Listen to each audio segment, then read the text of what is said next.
नमस्कार, सुप्रभात, good morning Bihar. स्वागत है आप सभी का।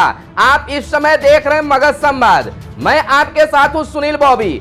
हम आपको बिहार के हर खबरों से कराएंगे रूबरू, चाहे वह सरकार की बात हो या जनता की सरोकार की। आज हर खबरों को आपको बताएंगे। पहले शुरुआत करते हैं बिहार की ताजा व बड़ी खबरों के साथ।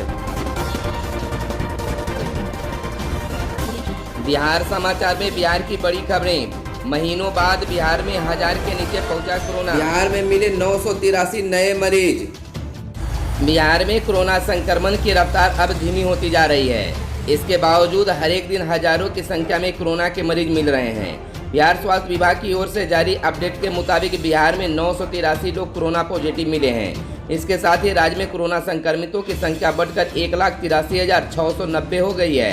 वहीं बिहार में फिलहाल 13,415 कोरोना के सक्रिय मरीज मौजूद हैं। इसके अलावा पटना में भी कोरोना का कहर थमने का नाम नहीं ले रहा है। पटना में फिर से 207 कोरोना के नए मामले सामने आए हैं। दुनिया की सबसे लंबी अटल टनल देश को समर्पित, पीएम ने किया उद्घाटन। लाहौर के 15 बुजुर्गों ने किया पहला सफर। प्रधानमंत्री नरेंद्र मोदी ने कहा है कि सरकार ने अपनी पूरी ताकत सीमावर्ती इलाकों में बुनियादी ढांचे को सुदृढ़ करने में लगा दी है। पीएम ने कहा है कि सड़कों, पुलों, इमारतों, सुरंगों आदि का निर्माण बड़े पैमाने पर किया जा रहा है और सीमावर्ती बुनियादी ढांचे के विकास पर विशेष जोर दिया जा रहा है। आज हिमाचल प्रदेश के रोहतांग में सामरिक रूप से महत्वपूर्ण और पूरे साल चालू रहने वाली अटल सुरंग के उद्घाटन समारोह को संबोधित करते हुए प्रधानमंत्री ने कहा कि विकास का फायदा आम लोगों के साथ साथ सशस्त्र बलों तक पहुंचाने के प्रयास भी किए जा रहे हैं। उन्होंने कहा है कि उनकी सरकार के लिए देशवासियों की सुरक्षा से बढ़कर और कुछ नहीं है। उन्होंने कहा कि आधुनिक किस्म के कई हथियारों का स्वदेश में ही उत्पादन करने के लिए कानूनों में संशोधन किए गए हैं। उन्होंने कहा कि लंबी प्रतीक्षा के बाद चीफ ऑफ डिफेंस स्टाफ का पद हमारी सैन्य व्यवस्था का हिस्सा बन गया है।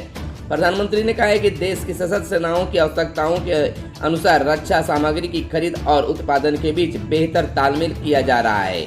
उन्होंने कहा कि अटल सुरंग सिर्फ हिमाचल प्रदेश ही नहीं बल्कि लेह लद्दाख क्षेत्र भी जीवन रेखा बनेगी। प्रधानमंत्री ने कहा कि सीमावर्ती इलाकों में सड़कों, पुलों और सुरंगों का निर्माण बड़े पैमाने पर किया गया है। उन्होंने कहा कि इतने व्यापक पैमाने पर पहले कभी नहीं हुआ था। श्री मोदी ने कहा है कि इस बुनियादी ढांचे के विकास से आम आदमी के अलावा सैनिकों को भी फायदा हुआ है। प्रधानमंत्री ने कहा कि आज का दिन ऐतिहासिक है क्योंकि आज न सिर्फ अटल जी का बल्कि हिमाचल प्रदेश के लाखों लोगों का स्वप्न भी साकार हुआ है। उन्होंने संपर्क सुविधा के महत्व पर जोर देते हुए कहा है कि इसका विकास से सीधा संबंध है और सीमावर्ती इलाकों में संपर्क सुविधा सुरक्षा मुद्दों से सीधे तौर पर जुड़ी होती है। इससे पहले रक्षा प्रमुख जनरल रावत और थल सेना प्रमुख जनरल नरवणे ने रोहतांग में अटल सुरंग के दक्षिणी प्रवेश द्वार पर प्रधानमंत्री की अगवानी की। हिमाचल प्रदेश के मुख्यमंत्री जयराम ठाकुर ने मनाली के सासे हेलीपैड पर प्रधानमंत्री का स्वागत किया। इस अवसर पर रक्षा मंत्री राजनाथ सिंह, हिमाचल प्रदेश के मुख्यमंत्री जयराम ठाकुर, केंद्रीय वित्त राज्य मंत्री Anurag Singh Thakur, chief of defence staff general Bipin Rawat और थल सेना प्रमुख मनोज मुकुंद नरवणे भी मौजूद थे। अब नहीं देना होगा ब्याज पर ब्याज। मोरेटोरियम अवधि में नहीं देना होगा ब्याज पर ब्याज। केंद्र ने सुप्रीम कोर्ट में कहा 2 करोड़ तक के एमएसएमई और पर्सनल लोन के मामले में छूट। बैंकों को नुकसान की भरपाई सरकार करेगी। लोन मोरेटोरियम मामले में सरकार ने छोटे उद्यमियों और पर्सनल लोन ग्राहकों को बड़ी राहत दी है। सुप्रीम कोर्ट में सरकार ने हलफनामा दायर कर 6 महीने की मोरेटोरियम अवधि के दौरान ब्याज पर ब्याज नहीं लेने की बात कही है। ब्याज पर ब्याज से यह छूट 2 करोड़ रुपए तक के लोन पर ही मिलेगी। इस संबंध में अनुदान का प्रावधान करने के लिए संसद में मंजूरी ली जाएगी। वित्त मंत्रालय ने अपने एफिडेविट में कहा है कि सरकार ने सर्वाधिक प्रभावित वर्ग को राहत देने का फैसला किया है। सरकार ने लोन को कुल 8 श्रेणियों में एमएसएमई, सूक्ष्म लघु एवं उद्यम, शिक्षा, आवास, कंज्यूमर ड्यूरेबल, क्रेडिट कार्ड, बकाया, ऑटो, पर्सनल और उपभोग में बांटा गया है। इसमें से एमएसएमई और पर्सनल लोन के मामले में मोरेटोरियम का फायदा लेने वालों को ब्याज पर ब्याज से छूट देने का फैसला किया गया है। इसमें 2 करोड़ रुपए तक के लोन शामिल होंगे। 2 करोड़ से अधिक ज्यादा लोन लेने वालों को यह छूट नहीं मिलेगी। फिल्म एक्टर सुशांत सिंह राजपूत की मौत को एम्स ने बताया आत्महत्या। फॉरेंसिक टीम ने मुंबई के अस्पताल की पोस्टमार्टम रिपोर्ट को सही ठहराया। गला दबाकर हत्या से इनकार, शरीर पर किसी तरह के जख्म नहीं मिले।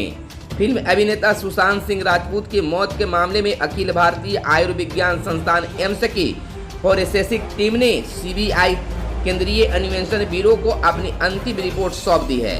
एम्स ने सुशांत की गला दबाकर हत्या की आशंका को दरकिनार कर मौत का कारण आत्महत्या बताया है।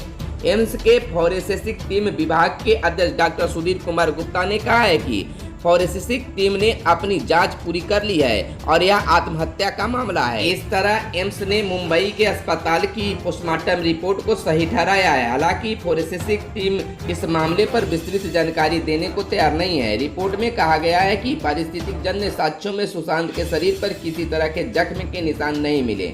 गला दबाने या मारपीट के निशान भी नहीं पाए गए हैं। उनके गले पर जो निशान था वह फांसी लगाने के कारण बना था। 28 सितंबर को एम्स के फॉरेंसिक डॉक्टरों की टीम व सीबीआई के बीच बैठक हुई थी, जिसमें एम्स के पोस्टमार्टम के विश्लेषण व विसरा जांच की रिपोर्ट जांच एजेंसी को सौंप दी थी। इस रिपोर्ट में जहर की पुष्टि नहीं हुई थी।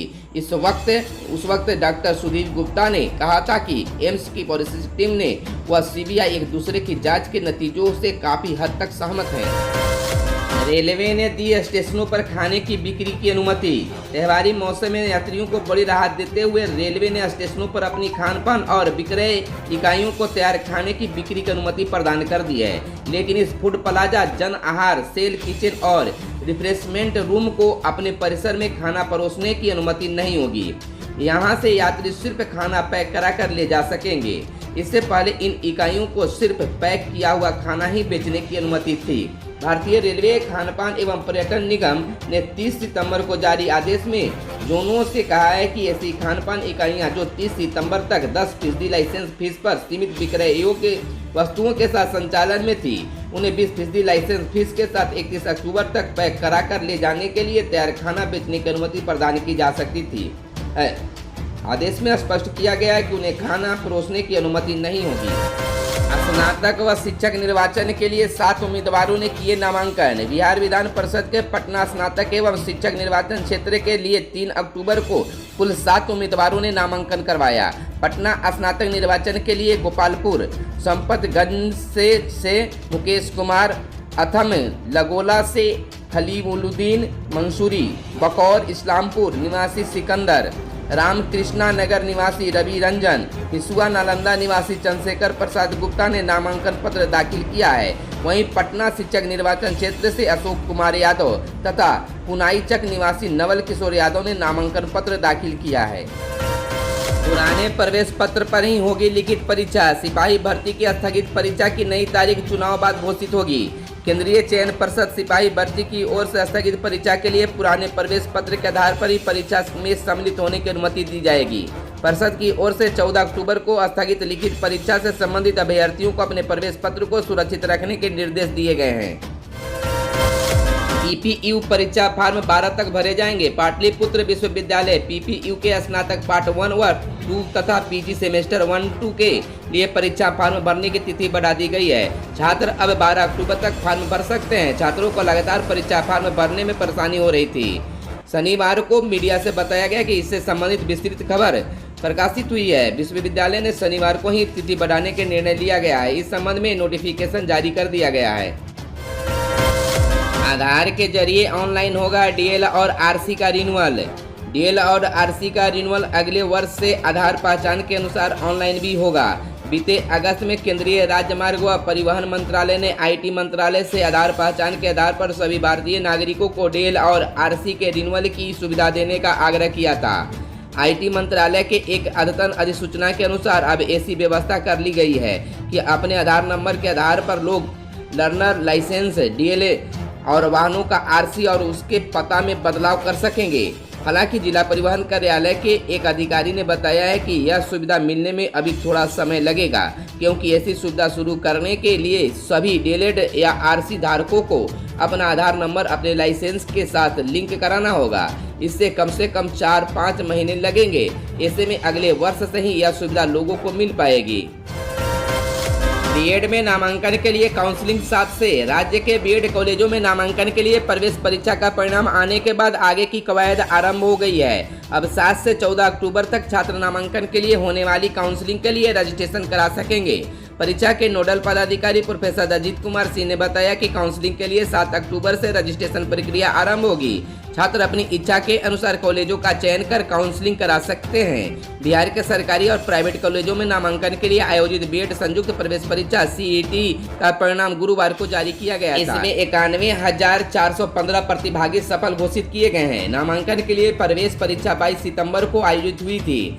संयुक्त प्रवेश परीक्षा में करीब 1 लाख परीक्षार्थी शामिल हुए थे। रेगुलर मोड में 86,670, डिस्टेंस में 4,714 एवं शिक्षा शास्त्री पाठ्यक्रम में नामांकन के लिए 109 अभ्यर्थियों ने सफलता अर्जित की है। खबरों में आज बस इतना ही। धन्यवाद। जय हिंद, जय भारत, वंदे मातरम।